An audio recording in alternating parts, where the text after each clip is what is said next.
윤석열 후보가 말이죠. 선대위와 아주 이 권력 개혁을 다루는 이 권력개혁위원회를 별도로 후보 직속으로 설치할 계획이 나왔습니다.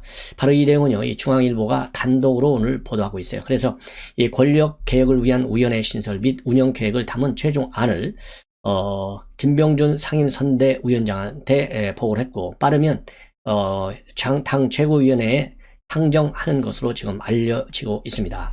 그래서 이 보고 내용에 따르면 위원회 명칭은요, 국민이 주인이 된 권력개혁위원회입니다. 그래서 이 핵심은 바로 뭐냐, 현행 헌법이나 법률체제를 유지하면서, 그러니까 개헌까지는 가지 않아요. 대통령제 및 권력구조를 개편하는 방안을 찾는 게 목표이고, 후보 직속 기구이기 때문에 윤석열 후보가 위원장이 되고, 그리고 김병준 상임선대위원장이 부위원장을 맡는 방안입니다. 그래서 여기서 다루어질 핵심 과제는요, 이 대통령 권한을 분산하는 거예요. 그래서 지금 현재 제왕적 대통령제, 이것이 얼마나 많은 문제를 낳고 있지 않습니까? 그래서 제왕적 대통령제의 폐단을 없애기 위해서 헌법적 대통령제로 복원시키는 그런 구상하에 이 개혁위원회가 지금 추진되고 있는 것으로 그렇게 알려지고 있습니다. 그래서 이 전형적인 헌법에 맞는 헌법 정신에 부합하는 대통령의 지위와 역할을 재정립 복원한다. 이것이 윤 후보의 생각이고, 특히 윤석열 후보는요, 청와대 조직을 축소하는 방안을 그동안에 계속해서 언급해 왔어요.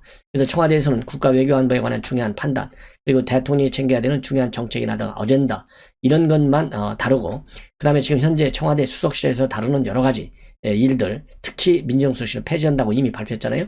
그런 중요한 청와대의 기능은 전부 다 내각으로 넘긴다는 거예요. 그래서 이 총리가 그러니까 책임 총리제를 실행한다는 겁니다.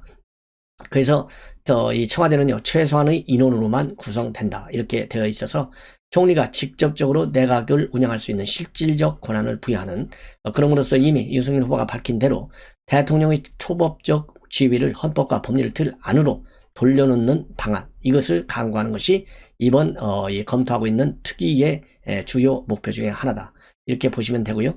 특히 김종인 총괄위원장도 윤 후보가 대통령이 되면 민주통합정부를 꾸려서 협치를 해야 된다, 약간의 정계 개편이 있을 수 있다, 이런 얘기를 했거든요. 이 틀 안에서 움직이는 것 같습니다. 다만 윤석열 후보는요, 개헌을 전제로 한 권력구조 개편, 여기에는 분명히 반대하는 입장을 가지고 있고, 더군다나 지금 개헌 문제를 끊으면 이게 개헌 문제가 일종의 이제 블랙홀이 될 수 있지 않습니까? 그렇기 때문에 개헌까지는 가지 않는 선상에서, 그러니까 현행 헌법과 법률 테두리 안에서 제왕적 대통령제로 악용되고 있는 그런 말하자면 관행을 없애는데 초점이 맞춰져 있다, 이렇게 여러분들께서 이해하시면 될 것 같고, 그리고 오늘 이제 윤석열 후보가요, 이 경총을 방문했어요. 즉 한국경영자 총연합회 총협회 손경식 회장이 지금 이 경총 회장을 하고 있는데, 여기에서 말이죠, 말하자면 결국은 기업이 성장해야 일자리가 만들어지고 근로자가 행복해지는 사회가 되는데, 이거야말로 초등학생이 다 아는 것 아니냐, 이 얘기는 결국 뭡니까? 초등학생이 다 아는 것조차도 문재인 정부는 다 무시하고 기업을 범죄시하고, 특히 대기업을 범죄 집단처럼 다루려고 하는, 그래서 재벌 개혁 차원에서의 이런 기업 정책, 이거를 안 하겠다는 겁니다. 그리고요, 또 윤석열 후보는 지속 가능한 성장을 위한 기업의 역할을 강조하면서 대부분의 대통령 후보들이 기업하기 좋은 환경을 만들어 놓겠다, 이렇게 약속을 하고요. 그런데 집권을 하면 마치 기업인들을 범죄자 취급하거나 길을 많이 죽이는 정부도 있었다, 이렇게 비판하고 있어요. 그래서 본인이 이제 차기 정부를 담당하면 양질의 지속 가능한 일자리 창출을 국정의 최고 목표로 삼겠다. 그래서 경제사회 복지는 물론이고 국방 정책에까지도 양질의 일자리 창출하는 복합적 정책을 펼 생각이다. 그리고 글로벌 경쟁에 참여하는 기업에 대해서는 규제를 풀겠다. 작은 기업은 성장할 수 있도록 금융과 세제, 판로 개척과 같은 다양한 부분에서 정부가 효율적으로 일을 추진해 나가겠다라고 밝히고, 기업과 노동계를 향해서는요, 서로 손을 잡고 힘을 합쳐달라, 이렇게 당부를 했어요. 왜냐하면 이 고용주하고 또 그 다음에 말하자면 노동계가 한 티켓이 되지 않으면은 지금 현재 코로나로 인한 민생경제의 파탄을 말하자면 복구하는데 굉장히 힘이 들어요. 그렇지 않습니까? 그래서 이 경영주, 그 다음에 노동층, 노동자 이 단체, 이런들이 이런 게가 한 묶음이 돼야 된다. 이런 것을 강조하고 있습니다. 그래서 과거 정부 탓을 할 여유조차도 없을 만큼 위기를 극복해야 되는 절박한 상황에 와 있다. 이런 상황이시를 하고 있다고 그러면서 패러다임의 전환이 필요하다. 노사가 제로섬 게임에서 자신의 입지를 더 찾으려고 하는 것이 중요한 게 아니라 같은 운명, 한 배를 타고 있다. 이런 생각을 해야 된다. 이렇게 밝히고 있고, 특히요, 이 비공개로 이루어진 간담회에서 기업이 신나게 일할 수 있는 나라를 만들어 달라. 그런 기대를 가져도 되겠느냐라는 그런 참석자의 질의에 대해서 윤석열 후보는 역동적 국가를 만들겠다. 이렇게 약속을 했습니다. 그리고 오늘요, 이런 인선 문제와 관련해 가지고 추가적인 조치가 이루어졌는데, 우선 홍기훈 전 의원이 특별 고문을 맡게 됐고요. 이 홍기훈 의원은 누구냐면요, 홍남순 변호사 있잖아요. 이 홍남순 변호사의 말하자면 차남입니다. 그래서 이 전에 민주당 소속 의원이었었는데 후보 특별 고문으로 선임이 됐고, 그 다음에 MB 하면 딱 떠오르는 대표적인 인사 중에 하나가 이동관 전 홍보수석인데, 이동관 홍보수석도 오늘 이 미디어 소통 특별위원회 위원장에 임명이 됐습니다. 그리고 선대위 직속 경제사회위원회 부위원장으로는 김종석 전 의원, 그리고 비전기획실장으로는 윤석대 전 한남대 개건교수가 임명이 됐고, 경제사회위원회 간사로는 서성교 건대 특임교수, 그 다음에 위원으로는 전지현 변호사가 참여를 했습니다. 그리고 사법개혁위원회에는요, 이현 변호사를 비롯해서 곽은견 컨슈머워치 사무총장이 합류를 했고, 총괄특보단에 인선이 있었는데 공보특보로는 이재영 의원, 재외동포특보로는 양창영 전 의원, 홍보미디어특보로는 박창식 전 의원이 각각 선임이 됐습니다. 그리고 권택기, 신지호, 박민식 전 의원은 후보 보좌역에서 정무특보로 직책이 변경이 됐다. 그리고 이제 색다른 것 중에 하나는요, 국민들의 정치 참여 기회를 확대하고 국민과 함께 대한민국을 살리는 선대위를 구성하기 위해서 선대위 대변인단이 지금 있지 않습니까? 이 대변인단과 별도로 일반 국민을 대상으로 하는 국민대변인단 공모에 나섰습니다. 그래서 이 정권교체를 열망하는 대한민국 각계각층의 다양한 목소리를 전달할 수 있도록 50여 명의 국민대변인단을 구성할 예정으로 있습니다. 그래서 이 국민대변인단은 오늘의 국민 논평을 통해서 국민의 당사에 마련된 국민 발언단에서 직접 발표하게 되고, 해외나 지방에 거주해서 직접 이렇게 이제 물리적으로 서울까지 오기 어려운 분들은 영상과 같은 다양한 소통 방법을 통해서 국민의 목소리를 전달하게 되는, 그럼으로써 표현 방법, 논평, 만평, 노래, 춤 각자가 원하는 방식으로 다양하게 이루어질 예정인 것으로, 그래서 굉장히 역동적인 선대위를 꾸리고 있다. 이런 하나의 특징을 보이고 있습니다. 이번에는요, 지금 현재 여권에 대한 비판 수위가 굉장히 높아지고 있어요. 그만큼 이 정권 교체의 목소리가 커지고 있는 거죠. 그래서 어제는 여러분들 잘 아시다시피 저도 보도해드렸는데, 바로 유훈의 교육부 장관이 온라인 포럼을 통해서 학생 학부모들하고 이 간담을 가졌어요. 질의답변 세션을 가졌는데, 거기에서 학생과 학부모들이 아주 질타를 했지 않습니까? 바로 청소년 백신 접종 문제와 관련된 이 백신 프리, 백신 패스 이 홍보를 했는데, 여기에 관해서 어제도 말이요, 너나 맞아라, 쇼 집어쳐라, 학생들이 범죄자보다 못하다, 예, 그 다음에는 대본을 읽느냐, 포럼마저 소통이 아닌 강요다, 이런 쓴소리가 벌어졌어요. 그런데 오늘은 말이죠, 누가 진행을 했냐면, 이거를 여러분들 국민에게 그래도 좀 신뢰를 줬던 정은경 질병관리청장이 직접 전문가 두 사람들하고 나와서 이 질의 답변을 가졌어요. 근데 여기에서도 말이죠, 이 방역 패스 적용하는 정부 방침에 학생과 학부모 반발이 굉장히 커지고 있는 상황인데, 오늘 또 이 정은경 청장하고 이 전문가 두 사람이 각종 통계를 근거로 해서 직접 설득에 나섰는데요, 대대적인 반란만 초래했습니다. 그래서 이 한마디로 이 반발의 핵심은 바로 그거예요. 민간 전문가로 오늘 대담에 응한 이재갑 한림대의대 교수, 그 다음에 정재훈 가천대의대 교수인데요, 이 사람들이 그냥 단골로 계속 이 방송 저 방송 돌아다니면서 똑같은 얘기를 하고 있는 앵부새, 이거에 대해서 이제 아주 피곤한 거예요. 우리 이제 국민들이, 더군다나 학부모들이. 왜 이 사람들만 계속 돌아가면서 똑같은 얘기를 하냐 이거예요. 더군다나 이 교수 같은 경우에는요, 김어준 뉴스공장의 코로나 사태가 시작된 이후, 작년 1월 이후 48번이나 출연한 걸로 되어 있어요. 그러니까 얼마나 질리겠어요. 질릴 정도가 아니지, 뭐 아주 나오면 꺼야 되는 거죠. 그래서 이분들이 다양한 통계치를 가지고 설득에 나섰지만 실패했다. 그래서 지금 현재 이분들이 발표한 내용들을 보면 12살에서 17살까지의 미접종군 코로나 발생률이 접종 완료군의 25.3배. 그러니까 엄청 높은 거죠. 그러니까 접종을 받아라 얘기입니다. 그리고 12살에서 17세 접종 후 이상 반응 의심 신고율은 0.28 수준이에요. 이런 통계까지 소개를 했어. 그런데 이 네티즌들은요, 통계에 관심이 없다. 그리고 이 정은경 청장, 그 다음에 질병관리청 고재영 대변인, 이재각 교수, 마이크를 쓰지 않고 있는 모습에 대해서 강력히 비판했습니다. 마스크부터 써라. 너네는 왜 마스크를 안 쓰느냐? 이런 지적이 나왔어요. 그리고요, 또 이 방역 전문 패널로 배석한 이재갑, 정재현 두 교수에 대해서도 불만을 나타내고 있어요. 왜냐하면 이 사람들이 방역 전문가는 맞는데 맨날 똑같은 얘기만 해댄다는 거죠. 그래서 이 두 분에 대한 채팅창을 보면요, 저기요, 이재갑, 정재훈 교수 좀 초대 안 하면 안 돼요? AI인가요? 똑같은 이야기만 반복하게. 대한민국은 전문가 두 사람뿐인가요? 이런 반박글들이 왔고, 그리고 코로나 저 사람들 때문에 더 번졌는데 어떻게 맨날 저 사람들을 초대하냐? 반대하는 전문가 의견도 좀 들어보고 싶다. 왜 찬성하는 전문가만 나오는 건가? 의사들 반대하는 목소리는 왜 차단시키고 저 둘만 매일 나오는 건가? 하는 반박문이 아주 솟구쳤다고 합니다. 자, 이 정도가 되면요, 그 정부가 정말 뭘 하고 있는지 기가 막힌 거 아니에요? 그러니까 가장 쉬운 길을 가고 있는 거예요. 똑같은 사람, 똑같은 논리, 똑같은 통계만 들이대니 우리 학부모들 이해할 수 있겠습니까? 자, 이번에는 또 이제 방송통신심의위원회가 오늘 굉장히 중요한 결정을 내렸어요.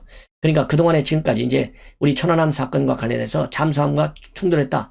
북한의 어뢰 공격에 의한 것이 아니다. 이렇게 정부의 공식 발표마저도 부인했던 것이 방송심의위원회였어요. 그런데 오늘은 입장을 완전히 바뀌었어요. 입장이 완전히 바뀌어가지고 일부 유튜브에 놔두고 있는 천안함 잠수함 충돌설 이거 삭제하라. 이런 결정을 내렸습니다. 그동안에는요, 해당 사항이 없다. 그래서 그대로 이게 그런 해당 유튜브 방송에 떠있게 놔뒀는데 이거를 차단시키는 결정을 내렸습니다. 그리고 이렇게 오늘 내리는 데는요, 유가족들이 다시 심의를 요청했어요. 그동안에 아무 문제가 없다라는 결정에 반발해서 유가족과 천안함 재단에서 재심을 요청한 겁니다. 말하자면 이 재심을 요청하면서 그동안에 국방부는 사회적 질서 위반 사유를 들어서 심의를 요청했는데 이번에는 피해 장병과 유가족에 대한 명예훼손 사유를 추가해서 재심을 요청했습니다. 자, 그런데 이 재심 요청이 결국은 오늘은 이제 받아들여졌어요. 예. 왜냐하면 이런 게시물들에는요, 천안함은 좌초 후 잠수함 충돌로 반파됐다. 함정 절단만에 불탄 흔적이 없어 폭발에 의한 침몰이 아니다. 고 한준호 준위는 이스라엘 잠수함을 구조하려다 사망했다. 미국에서 잠수함 전문가가 사고조사에 참여했다. 이런 내용으로 천안함 음모를 제기해온 신상철 전 민간의원, 이 친북 성향 유튜브 채널에 나와서 발언한 내용들이 그대로 살아있어요. 이걸 가지고 이제 문제를 한 건데, 오늘은 그래서 이러한 주장들 재심의에서 전부 다 인용이 됐어요. 왜냐하면 수용을 했어요. 수용하게 된 것은 그동안에 해당 없다, 이렇게 아무 문제가 없다라고 의견을 발표했던 5명 의원 중에서요, 다수가 물론 여권 인사인데 이 중에서 이광복, 옥식찬, 김유진 의원 3명이 뭐라고 그럴까요? 자기들의 결정을 번복하는 결정을 내린 거예요. 그래서 이제 오늘 제대로 된 결정으로 간 겁니다. 이러다 보니까 오늘 회의에 참석했던 최원일 전 하나남 함장, 그리고 또 이 전준영 천안함 생존 장병 회장이죠. 이분도 방청석에 나와서 지켜봤는데, 그래서 이 최원일 전 함장 같은 경우에는요, 지난달 이렇게 천안함 음모론에는 문제가 없다, 이런 결론에 반발해서 지난달 9일날 열렸던 대국급 신용호위함 천안함 진수식에 불참하면서 반발해 왔습니다. 그래서 오늘 이 최원일 전 함장 같은 경우에는 뒤늦었지만은 잘못된 내용을 바로잡을 수 있는 기회를 갖게 돼서 다행이다, 이런 입장문을 내놨습니다. 자, 이번에는요, 여론조사 결과를 좀 말씀을 드릴게요. 오늘 제가 이 여론조사는요, 둘 다 친여 성향이 강한 조사기관에 의한 발표다. 그럼에도 불구하고요, 똑같은 날짜, 똑같은 방법입니다. 12월 6일과 7일 사이에 이루어졌던 여론 면접에 의한 여론조사 결과예요. KSOI 먼저 말씀을 드리겠는데, 이 KSOI의 발표 내용을 보면 윤석열이가 38.3, 이재명이가 32.7입니다. 5.6% 차이로 윤석열 후보가 앞서고 있어요. 그리고 안철수는 3.6, 그 다음에 심상정 3.59, 정권 교체를 원하는 비율은 55.1이고 그리고 그대로 가자. 유지는 37.8. 그래서요. 한 18% 정도로 정권 교체가 높아요. 그리고 당선 가능성은 누가 얼마나 되느냐? 윤석열이가 훨씬 높아요. 43.2 대 이재명인 40.8입니다. 자, 그런데 말이죠. 4개, 매주 목요일 날 4개 여론조사기관에서 조사 내용을 발표하잖아요. NBS. 이 NBS 전부 친여 성향이 강한 그런 조사기관들입니다. 12월 6일, 7일, 8일, 3일간 조사예요. 그러나 KSY는 12월 6, 7 이틀이고 NBS는 6, 7, 8, 3일인데요. 숫자 차이가 많이 나요. 참고적으로 KSOY, 김각수 여러분들 종편에서 많이 보시는 방송에 많이 나온 분이 있죠. 진보 성향의 인사죠. 이분이 KSOY를 하는 거, 이거를 꼭 참고로 들어주시면 돼요. 이 NBS 4개에서는요, 야, 이거 어떻게 되느냐? NBS 딱 보면 말이죠. 이재명이가 아예 이기는 걸로 나와요. 이 NBS는. 기가 막히죠? 예, 앞에서 똑같은 친여성향인데 KSOY는 5.6이 윤석열이 리드하는데 NBS를 보면요. 이재명이가 2%를 리드해. 왜 그러느냐? 윤석열은 지난주에 비해서 2%가 올라간 반면에 이재명이는 무려 5%가 올라가는 겁니다. 그래서 이 한 달 만에 결국은 역전돼요. 그리고 안철수는 4%. 그 다음에 심상정이는 3%가 됩니다. 이런 여론조사 결과가 나왔어요. 자, 그리고 심판론과 안정론 그대로 유지하자. 심판이 46 그대로 간다. 정권 재창출이 42. 그래서 여기서는요, 불과 4%밖에 차이가 나지 않아요. KSOY는 무려 18%인데 이거 참 웃기지 않아요? 예. 자, 그리고 뭐라고 그럴까요? 누가 당선될 것 같으냐? 그러니까요, 윤석열 후보가 당선된다. 아니, 선관위 어느 쪽이 선대위원회가 잘 구성되느냐? 그러니까 민주당이 잘 구성됐다가 39예요. 국민의힘은 35%. 그리고 대통령은 긍정이 43, 부정이 52, 9% 정도 차이. 정당 지지도는 국민의힘이 35, 그 다음에 민주당이 34. 여기 또 1%밖에 차이가 안 나게 나와 있어요. 자, 이게 바로 NBS 4개 조사기관의 결론이에요. 자, 그리고요, 이 코로나 대응 잘하고 있다가 55%, 잘못하고 있다가 44%예요. 그래서 이 긍정평가 2주 전에 비해서 61%였는데 6%가 하락한 거예요. 그래서 9월 이후 최저치를 기록하고 있습니다. 그래서 이걸 보면 여러분들 지금 지금 제가 자세히 말씀을 드린 대로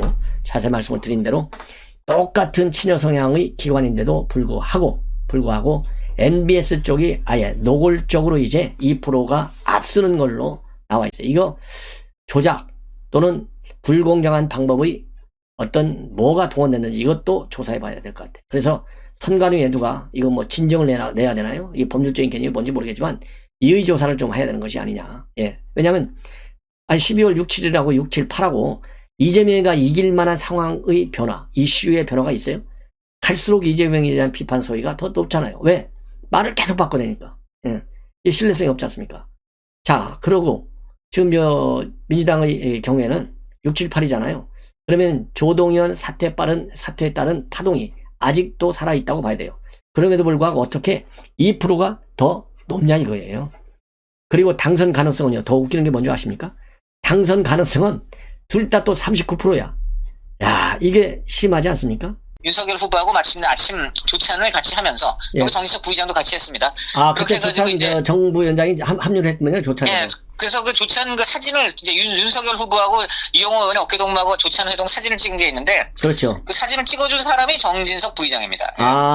그러시군요. 네, 그래서 이렇게 됐는데 이제 그게 그날 보도가 됐고 그날로 그리고 이용호 의원은 복당 신청을 철회했습니다. 예. 네네. 그러면서 민주당이 패거리 정치, 지역주의 정치, 기득권 정치 이런 걸로 지금 나라를 망가뜨리고 있다. 네. 아주 그렇게 직격탄을 날렸고요. 그래서 네. 나는 복당을 처리한다 그랬습니다. 네. 그러니까 저희 언론이 볼 때는 한 그 다음 날쯤에 이제 입당을 할 걸로 봤는데, 국민의힘에 입당하고 네. 이제 윤석열 후보 손들어주고 선대에 갈 걸로 봤는데, 네. 갑자기 이용호 의원이 또 이제 그 입당을 미루는 거예요. 그래서 네. 이게 어쩐 일인가 하고 취재를 해봤더니 네. 결국 거기에는 그 김종인 둘러싼 내용이 있었습니다. 그러니까 11월 중순부터 본격화됐잖아요. 이제 김종인 위원장 그렇죠. 들어온다 만다 하고 막 그 안에서는 또 막 이제 반대하는 사람들 막 김종인 없어도 할 수 있다 막 이러고 윤석열 후보가 막 좌고우면하고 막 그랬지 않습니까? 그렇었죠. 이게 이용호 의원이 입당을 결심하는데 굉장히 걸림돌이 된 거예요. 네네. 그래가지고 이용호 의원이, 이게 제가 취재한 제목인데, 그 입당을 하지 않고 대신 장문의 문자 메시지, 전화 메시지를 윤석열 후보한테 보냅니다. 네네. 그 내용은 뭐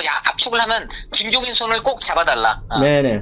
이렇게 얘기한 건데 뭐 다른 뭐 얘기를 거기에 덧붙이지 않았지만 네. 이거 뭐 뻔한 얘기 아니겠습니까? 쉽게 그렇죠. 말하면 내가 입당하려면 먼저 당신이 김종인 데리고 와야 된다. 그렇죠. 김종인이 선대위원장으로 들어와야 그 다음에 내가 국민의힘에 입당하겠다라고 조건을 걸어버린 겁니다. 네네. 그래서 이 같은 메시지를 또 이용호 의원이 정진석 부의장한테도 보냈어요. 네. 똑같은 메시지를. 네. 그래서 정진석 부의장이 걱정 말라. 우리가 반드시 입당을 김종인 반드시 데리고 올 테니까 당신은 단디하라. 네. 입당하라. 이제 이렇게 했고요. 그래서 윤석열 후보도 당연히 그런 뜻을 전한 걸로 알려졌고. 네네. 그러니까 이제 김석열 후보가 여러 가지 이유 때문에 김종인 위원장을 영입을 해야 했지만 네네. 이용호 의원을 데려오기 위해서라도 또 김종인 위원장을 반드시 영입해야 했던 겁니다. 네네. 그렇죠. 그렇죠. 그래서 네. 이제 그 김종인을 데리고 올 이유가 추가된 거죠. 네네. 그래서 이제 결국 그 여러 가지 채널을 돌리고 뭐 또 이래간 끝에 12월 3일 지난주 금요일 날 이제 그 김종인 위원장의 최종 선대위 합류를 결정했지 않습니까? 네네. 그러니까 이제 이용호 의원도 아이고 이젠 됐다. 네. 그러면 내가 입당을 해야 되겠구나 해서 주말에 이제 입당을 아마 결심하고 네. 이번 주 초에 이제 선대위에 와가지고 네. 김종인 위원장이 선대위에 들어와서 첫 출범을 선언하는데 그때 같이 들어왔어요. 그러니까 사진도 같이 찍었잖아요. 네네. 그러니까 맞아요. 이게 바로 이용호 의원 뜻이었던 거죠. 나는 네네. 김종인으로 상징되는 예. 중도 개혁. 또 그리고 김종인이 호남 출신이거든요. 예. 그 집안이 원래 정읍 고창 이쪽이시기 때문에 네. 그 가인 김병로 손자 아닙니까? 예. 그러니까 전북에 아주 유지시고 그래서 네. 이 이용호 의원은 두 가지를 본 거죠. 우선 그 중도 개혁 노선. 이용호 의원 본인이 이제 안철수의 국민의당에도 있었고 네. 우리 출신은 첫 정치는 이제 민주당을 시작했지만 네. 이후에 점차 중도로 옮겨온 이런 분이시고 네. 그리고 이제 본인이 앞으로도 중도 개혁을 계속 걸어가야 되는데 네. 그러려면은 그냥 국민의힘이 아니고 김종인이 있는 국민의힘에 들어가야 했던 거고 예. 또 그다음에 같은 전북 호남 출신이라는 거 예. 이런 것도 들어가면 안도감이 이제 생기잖아요. 네. 동양분이 이제 당을 이끌고 있다는 안도감. 그렇죠. 그러니까 이런 것들이 작용을 해서 반드시 김종인 먼저 데리고 와야지 내가 입당을 하겠다 조건 건 겁니다. 예. 예. 예. 이건 알려지지 않았는데 이제 그런 문자 메시지를 보냈다는 사실이 제가 취재가 돼서 알려진 거고. 예. 그래서 이 이용호 의원의 입당 그리고 입당에 앞서서 이용호 의원이 김종인 데리고 오라는 선결 조건을 건 것은 예. 결국은 국민의힘의 이제 중도 개혁에 중대한 함의를 가집니다. 이게 이제 네. 단순히 윤석열 후보가 표를 더 얻기 위해서 호남에 다가간다는 차원이 아니고 네네. 이제는 호남과 중도를 정말 국민의힘의 어떤 필수 불가결한 뗄래야 뗄 수 없는 중요한 요소로 다 받아들여서 네네. 이 당이 옛날처럼 이른바 뭐 그냥 뭐죠 구태 보수 뭐 꼴통 보수 이게 아니고 예. 이제는 중도나 호남이 다 포용되고 통합된 예. 그러한 그 개혁 정당으로 거듭나는데 하나의 어떤 중요한 촉매가 된다는 거죠. 예. 그래서 이게 다 그래서 결국은 이제 어떻게 보면 김종인을 영입하면서 네. 이용호 영입도 성공이 된 거고, 그렇죠. 금태섭이라든가 윤희숙 영입도 성공이 된 거고, 네. 이런 겁니다. 그래서 네. 김종인이라는 사람을 단순히 이제 사람 하나 데리고 오고 마느냐의 문제가 아니라, 예. 이 당이 중도 개혁 노선으로 선회를 할 수 있느냐, 예. 또 호남을 제대로 포용할 수 있느냐, 말뿐만의 호남 포용이 아니고, 네. 진짜 호남의 속세를 다가갈 수 있느냐의 문제를 예. 바로 김종인 위원장의 선대위 합류라는 그러한 그 어떤 모습이 예. 상징적으로 이제 그걸 보여주는 네. 이제 그런 거죠. 그래서 그런 의미에서 이제 김종인이라는 사람의 영입이 중요한 것이었던 것입니다. 네. 네네네. 아주 깔끔하게 아주 알기 쉽게 설명을 해주셨는데 네네. 지금 이제 이용우 의원이 이제 무소속에서 우리 이제 국민의힘 당원이 됐잖아요. 그러니까 네네. 이제 옛날에 이정현 의원이 호남 쪽에서는 유일하게 국민의힘 네. 소속 의원이었는데 이제 이용우 의원이 생겼단 말이에요. 그러다가 이제 말하자면 진보주사들 호남 쪽 민심이 좀 요동칠 가능성도 있잖아요. 그러다 보니까 민주당에서 역으로 뭐 최이배 의원이라든가 이런 사람들을 다시 민주당으로 또 영입하는 그런 작전을 좀 하는 것 같아요. 민주당이 사실 굉장히 당황했죠. 그러니까 지난 11월 15일 날 이제 그야말로 이용호 의원이 커밍아웃 했잖아요. 네, 윤석열 후보하고 사진 찍고 그게 다 언론에 나가고 하니까 네. 민주당이 패닉에 빠졌습니다. 패닉이라고 표현해도 과언이 아닌데 네. 지금 취재해 보니까 송영길 대표를 비롯해서 당 지도부가 총출동해가지고 네, 예, 예. 거의 매일 이용호 의원한테 연락하고 예. 아이고 이건 우리 사람이 왜 거기 가? 아이고 우리한테 와. 그러면서 이제 저 예. 그 지역위원장 줄게. 예, 예, 예. 그 지역위원장 바로 우리 전옥현 우리 지금 진행자께서도 뭐 워낙 잘 아시지만 예. 그저 전북의 지역위원장이라는 거는 뭐 우리 여기 저 국민의힘으로 친다면은 뭐 강남이나 서초의 지역위원장 주는 거 아니겠습니까? 그렇죠. 그러니까 예. 예. 그야말로 그냥 공천을 따기 너무 좋은 자리고 공천 따면 뭐 바로 또 그냥 본선에서 이기는 자리이기 때문에 네네. 정말 민주당 사람이라면 정말 꿈을 꾸는 자리 아니겠습니까? 그렇죠. 그거를 뭐 그냥 바로 주겠다고 하고 그리고 네. 지역위원장에다가 또 플러스 알파로 이거 주겠다 저거 주겠다 그랬다는 것입니다. 예. 네네. 그렇지만 제가 어제 이용호 의원한테 직접 그 얘기 들었어요. 아이고 내가 뭐 간다니까는 막 이제 그 선대위 인사들이 막 나한테 전화한 거에 맞고. 네네. 그러면서 이거 지역위원장을 비롯해서 뭐 주겠다고 했다. 네. 이거 직접 이용호 의원한테 들은 얘기입니다. 그런데 이제 이용호 의원이 그러면서 네네. 그런데 네. 이 사람들 뭐 그동안 내가 아까도 얘기했지만 반년 넘게 내 복당 그렇게 막 그냥 무시하고 네네. 모른 척 하더니 네. 내가 저쪽 당 간다 그러니까 갑자기 그냥 막 던지는데 네네. 이게 정말 진심이겠느냐? 네네. 내가 저 당 진짜 실제로 그렇죠. 갔을 때도 그런 거 하겠느냐? 그렇죠. 또 언제 그리고 피나 이제 갈지 모르는 거죠. 그럼요. 그리고 또 그 태도부터 벌써 그렇고 그 다음에 네. 이미 또 역사가 있다. 내가 2번이나 지금 민주당한테 뒤통수를 맞았다. 그러니까 네. 2019년도에도 한번 복당을 하려고 그랬는데 네. 그때는 이해찬 당시 대표가 네. 아예 공개 속상해서 얘기를 했대요. 네. 이렇게 이용호 의원 뭐 이런 사람들 다 공천 불복해서 옛날에 당 뛰쳐나간 해당 행위자들 아니냐? 네. 이런 사람들은 절대 복당 안 된다. 네. 이렇게 아주 공개적으로 거의 망신을 주면서 아예 그냥 못을 박은 거예요. 이해찬 대표가. 그렇죠. 아. 그러니 이용호 의원이 그때도 의원인데 얼마나 불쾌하겠습니까? 그렇죠. 그래놓고서 이번에도 보니까는 마치 복당을 시켜줄 것처럼 하더니 네네. 네. 그러더니 또 그냥 입싹 씻고 그다음에 네. 이러니까 제가 2번이나 뒤통수를 당했는데 네네. 그러면서 이분이 그래요. 내가 2번 속았는데 3번 또 속아야 될까? 이러더라고요. 네. 한마디로 2번 속지 3번 속냐? 네. 이게 그래서 제가 기사 써서 안에다 보내니까 제목을 딱 편집자들이 그렇게 달더라고요. 네. 2번 속지 3번 속냐. 이게 저 민주당 현주소입니다. 그러니까 얼마나 보면 그 예. 조변 섞게 감탄 고토. 예. 예. 그야말로 자기들 그냥 보통 때는 헌신짝같이 버리다가 예. 갑자기는 대선 앞두고 그냥 저쪽에 뭔가 표로 그냥 이게 뭔가 달아날까봐 예.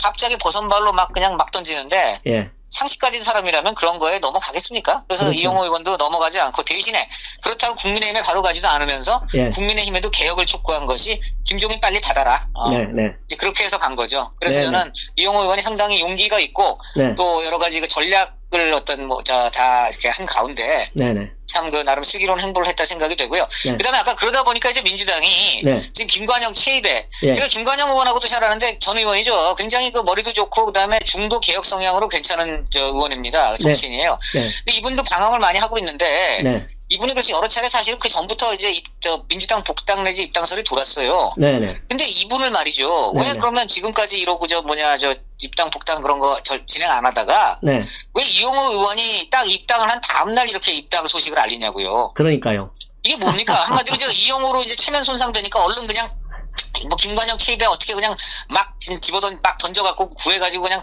틀어 막았다. 그러니까. 예. 그러니까 김관영 이런 분들은 어떻게 보면은 막 그런 자기네들 변명거리로 지금 갖고 온 거 아닙니까? 그렇죠. 이 모양새도 김관영 의원 입장에서 좀 좋지가 않죠. 네네. 진짜 이게 누가 봐도 아이고 이용호 뺏기니까 이제 얼른 김관영 어떻게 막 섭외해갖고 이제 급히 데리고 왔구나. 뭐 이런 그렇죠. 생각 들게 만드는 거 아닙니까? 그렇습니다. 그래서 이 김관영 의원 입장에서도 이게 결코 좋은 모양새겠어요? 그렇죠. 본인은 본인 자체의 존재의 의의로 이제 민주당에 들어와야 되는데 네네. 마치 이용호 의원의 대체물로 뭐 이런 네네. 느낌을 주지 않습니까? 그렇죠. 이것도 민주당이 굉장히 핸들링이 거친 거죠. 그래서 네네. 그러니까 민주당이 이런 이게 왜 이런 궁극적으로 왜 이런 현상이 나오느냐? 네. 한마디로 오만해서 그렇습니다. 호남은 내 거. 그렇죠. 호남은 내가 우리 마음대로 하고 얼마든지 뭘 해도 결국은 호남은 내 거. 이러니까 지금 호남의 유일한 무소속이 그래도 복당을 하겠다면 사실은 굉장히 당으로서는 그거 아이고 고맙습니다 하고 이제 아이고 정말 잘 와주셨습니다 해도 모자랄 텐데 네네. 오만했던 거죠. 지가 어디 가겠어? 그렇죠. 결국은 우리만 바라볼 텐데 우리는 그냥 적당히 그냥 이제 받아줄까 말까 하다가 딱 그냥 팽해버리고 그때 우리 사람 심으면 되지. 이런 생각한 거 아니겠습니까? 그렇죠. 네. 그러다가 된통 당했는데 네. 그러니까 오늘 이용호 의원의 말이 정말 맞는 겁니다. 네네. 결국 호남이 어떻게 네. 보면 민주당이 몰빵하다 보니까 민주당이 저렇게 교만해져가지고 네네. 호남 사람들을 호구로 보고 있다. 그러니까 네네. 지금은 영남이건 호남이건 특정 정당에 몰빵하지 말고 네네. 좀 제대로 하는 정당을 제대로 가려서 표를 주라. 이게 정말 제가 취재하면서 느낀 교훈입니다. 네네. 아주 좋은 말씀 고맙고요. 이제 김재원 의원 관련 좀 얘기 좀 해주시죠. 예. 자, 김재원 최고위원이 최근 굉장히 각광을 받고 요즘 나오는 얘기는 심지어 지금 경상도 경북 지역에서 아주 상종가라고 합니다. 아, 네네. 지금도 전역권 진영재께서도 내년 총선 지방선거도 다 관심이 있으실 텐데 총선도 관심 있고 네. 지금 TK에는 내년에 큰 변수가 2개가 선거 변수가 2개가 있는데 네. 하나는 지금 곽상도 의원이 의원직을 사퇴하면서 내려온 대구 중남구. 네. 그 다음에 이제 내년 지방선거에 또 이제 경북지사, 대구시장 그런 게 예. 있는데. 네네.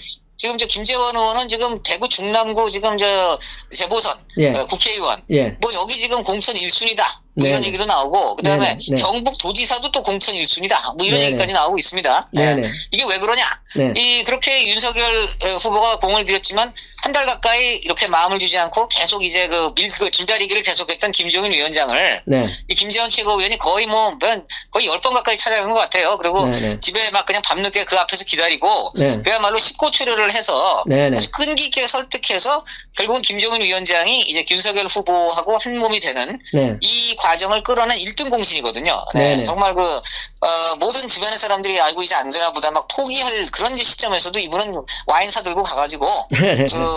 김종인 위원장 안 되면 그 사모님이 또 굉장히 김종인 위원장의 결정에 영향을 미치는 예. 그런 이제 중요한 위치에 있는 분인데 김미경 여사라고. 네네. 이분도 집안이 되게 좋아요. 아버님이 김정호 전 아마 한일은행장인가 그러시고요. 맞아요. 그다음에 그 작은 아버지가 또 김정남 전 박정희 대통령 비서실장입니다. 네네. 굉장히 명문가고 그래서 이분도 뭐 이화여대 명예교수고 네. 이분이 정무 감각도 되게 좋고 전략가세요. 제가 보니까 저도 아, 얘기 나눠봤는데 네. 대단하십니다. 문재인도 갖고 놀았어요 이분이. 문재인. 그게 어떻게 갖고 나왔어요, 문재인은? 아니, 왜냐면 문재인 대통령이 2016년에는 지금 바로 국민의힘처럼 똑같이 그 김종인 자택을 연속으로 찾아가서 네네. 민주당의 제발 와달라고 또 그때는 그 사람들이 또 선고치로 했거든요. 아, 근데 네네. 그때 이제 김종인 위원장은 아이고 나 생각 없으니까 네. 그만 가보시오 하고 그분이 또 아주 매몰차게 또 하실 때는 매몰차거든요. 네네. 그래갖고 그냥 이분은 방에 들어가 버리면은 제가 들으니까 그 문재인 당시 새정치민주연합 대표가 네. 그 사모님 붙들고 막 이제 얘기를 하는데 사모님이 좀 잘 받아주시고 좀 자상한 스타일이세요. 아, 예. 그러니까 이 남자들이 다